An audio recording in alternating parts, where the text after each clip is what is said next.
नमस्कार दोस्तों, स्वागत है आप सभी का मेरे YouTube channel the secret civil servants पे। और आपकी स्क्रीन पर एक प्रश्न जो आपका गवर्नेंस से संबंधित है, GS 5 का ही है, लेकिन पोर्शन है पॉलिटी सेक्शन में ही गवर्नेंस का। और सीधा बगैर किसी देरी के हम सवाल पे चलते हैं कि हमारा प्रश्न क्या है। सुशासन के सिद्धांतों एवं चुनौतियों की विवेचना करें और सुशासन स्थापित करने के संदर्भ में उत्तर प्रदेश सरकार द्वारा किए गए प्रयासों का वर्णन करें। तो आपके पास जो फोकस वर्ड हैं जिन पे आपको ध्यान देना है वो है सुशासन, उसके हमें बताने हैं सिद्धांत, फिर बतानी है हमको चुनौतियाँ, और फिर बताने हैं हमको प्रयास गवर्नमेंट के। ये तो हो गया आपका डिकोड क्वेश्चन जिस पे हमें काम करना है। फॉर्मेट हमारा वही रहेगा, IBC फॉर्मेट हमारा वही रहेगा। चलिए शुरू करते हैं फिर। सुशासन की परिभाषा के साथ शुरू किया है हमने क्वेश्चन को अपना, ठीक है। विश्व बैंक द्वारा सुशासन को विकास के लिए देश के आर्थिक एवं सामाजिक ढांचे के प्रबंधन में शक्ति का प्रयोग करने के तरीके के रूप में परिभाषित किया गया। अर्थात सुशासन का तात्पर्य है अच्छी शासन व्यवस्था से, ठीक है ना। सुशासन के नाम में ही है, सु मतलब अच्छा और शासन, और शासन क्या है? मैनेजमेंट। मैनेजमेंट ही तो, किसका मैनेजमेंट? विकास के लिए देश के आर्थिक एवं सामाजिक ढांचे का, देश के आर्थिक एवं सामाजिक संसाधनों का, किसके लिए? विकास के लिए, देश के विकास के लिए जो देश के आर्थिक और सामाजिक संसाधन हैं उनका प्रबंधन, है ना। और उस प्रबंधन में उस शक्ति का प्रयोग करने का तरीका।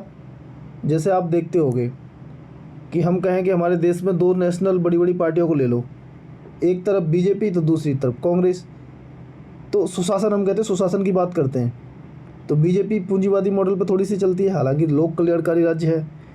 कांग्रेस का हमें लगता है थोड़ा सा समाजवाद की तरफ झुकाव। तो ये विकास है कि हम अपने देश का विकास किस तरीके से करेंगे। तो आर्थिक और सामाजिक ढांचे के प्रबंधन में शक्ति का प्रयोग करने का तरीका आपका सुशासन कहलाता है ना। और उसको अभी डीपली अभी आगे पता चलेगा आपको, जैसे आप सिद्धांत देखोगे। चलो स्टार्ट करो आगे। संयुक्त राष्ट्र ने सुशासन के 8 सिद्धांत बताए, और वो 8 सिद्धांत कौन कौन से हैं आप इस तरीके से दर्शा सकते हो, ठीक है। इसका कलर चेंज कर लेते हैं थोड़ा ना। ओके, तो 8 सिद्धांत बताए थे। पारदर्शिता, शासन कैसा हो? पारदर्शी हो। देखो शासन में आप शासन के लोगों को जो प्रतिनिधि हैं, जैसे इलेक्शन चल रहा है, अभी आम चुनाव चल रहा है, तो आप उनको भेजोगे, आप चुनोगे उन्हें, वो आपके लिए कानून बनाएंगे, है ना, लागू भी करेंगे।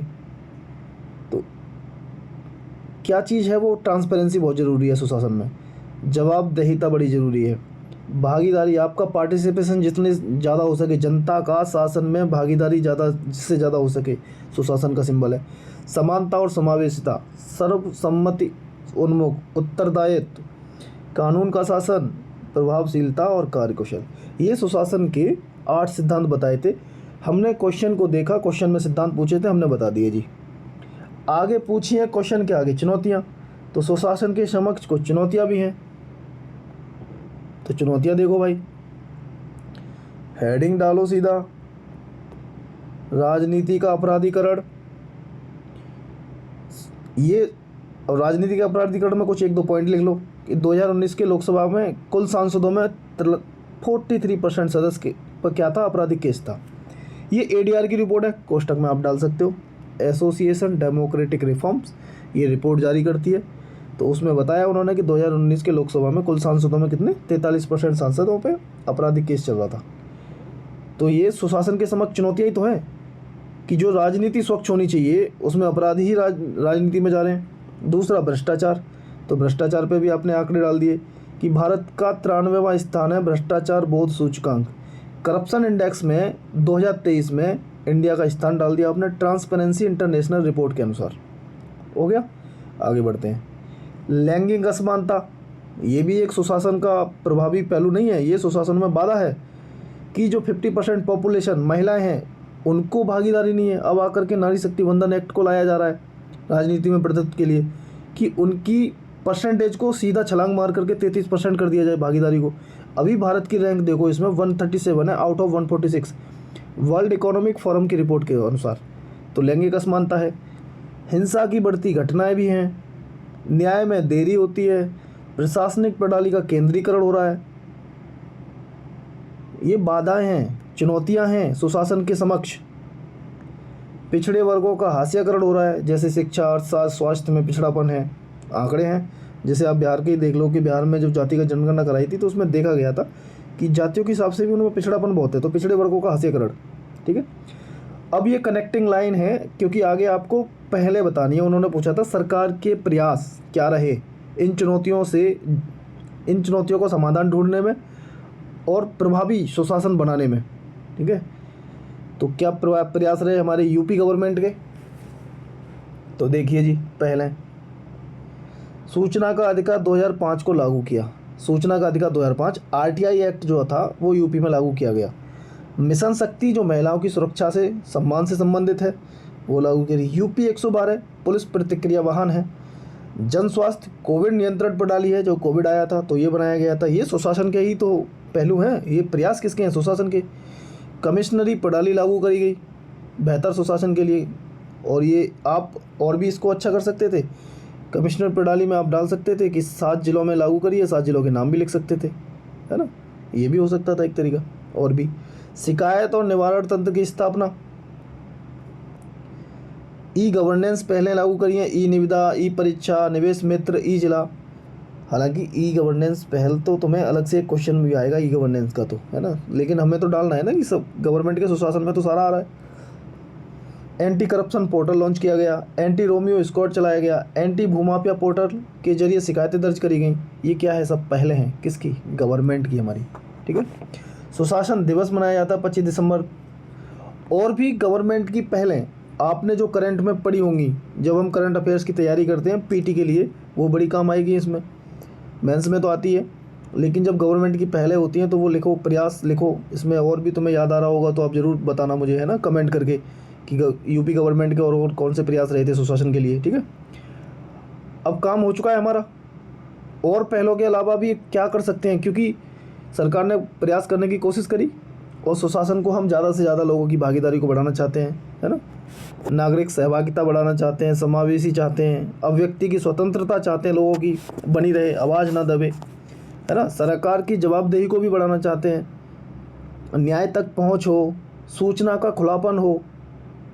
जैसे सूचना का खुलापन कैसा? इलेक्टोरल बॉन्ड जैसे सुप्रीम कोर्ट ने अभी अवैध ठहरा दिए, क्योंकि जानकारी नहीं होती थी किसने किसको कितना दे दिया। तो यही तो है सूचना का खुलापन, पारदर्शिता, है ना। नियमित रिपोर्टिंग हो, संचार है, गुणवत्तापूर्ण सेवाओं की डिलीवरी हो।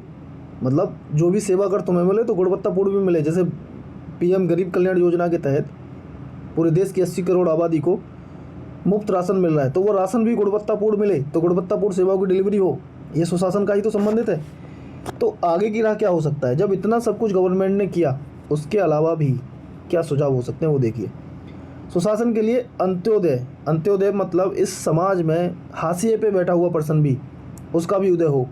तो अंत्योदय के गांधीवादी सिद्धांत को प्रधानता देते हुए हमारी राष्ट्रीय रणनीति में सुधार की आवश्यकता है। तो आगे की राह में है कि राष्ट्रीय रणनीति में सुधार की आवश्यकता।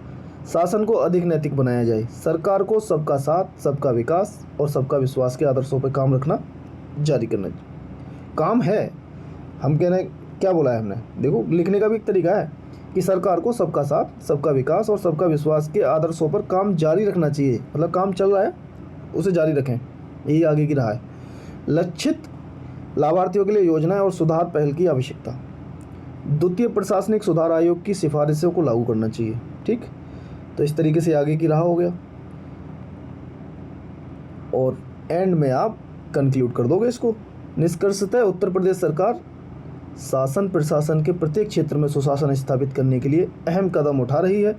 इसमें न केवल निवेश को बढ़ावा मिल रहा है, बल्कि आम जन सामान्य की समस्याओं का निवारण भी किया जा रहा है। वही ये देखो, अब GS2 का पेपर है ये, वही आप समझो कि अगर आप GS3 लिख रहे होते, ठीक है, और यही कंक्लूजन देना होता हमको, तो यही आप देख रहे होते कि यूपी का टारगेट है $1 बिलियन की इकोनॉमी बनना, है ना।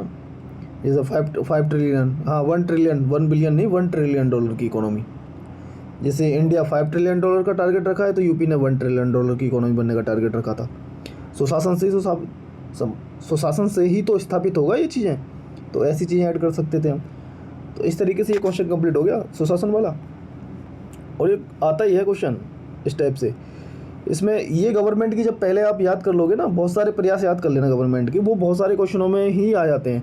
अब ये ऐसे याद आएंगे, कहीं भी इस्तेमाल कर लो इन्हें, गवर्नमेंट के प्रयास जब भी पूछें, जो अगर रिलेट थोड़ा बहुत हो रहा हो तो कहीं भी इस्तेमाल हो जाएंगे ये, ठीक है ना। तो इस तरीके से आपका ये क्वेश्चन कंप्लीट होता है, ठीक है ना। और वंचित समूह पर ध्यान देना, निरंतर सुधार करना, ये क्या है, सब सुशासन के लक्षण है। और आजकल तो सुशासन के लिए डायरेक्ट आप देखते हो डीबीटी, डायरेक्ट बेनिफिट ट्रांसफ़र, सुशासन ही है भाई। डीबीटी क्या है, सुशासन है, गरीब कल्याण योजना के तहत। ऑनलाइन अगर कोई चीज़ आपको मिल रही है घर बैठ करके, तो ये सुशासन का ही तो एक पहलू है। चलो बाकी बातें ज़्यादा नहीं करेंगे हम, क्वेश्चन, ये वीडियो ज़्यादा बड़ा बन जाता है। क्वेश्चन आपका कंप्लीट हो चुका है। आप इसका फीडबैक मुझे ज़रूर दें कि कैसा लगा आपको, और इसमें क्या प्रावधान कर सकते थे, और ज़्यादा जोड़ सकते थे, कहाँ घटा सकते थे, पहले मुझे ज़रूर बताना यूपी की, ठीक है ना, कमेंट करके। चलिए बहुत बहुत धन्यवाद आपका।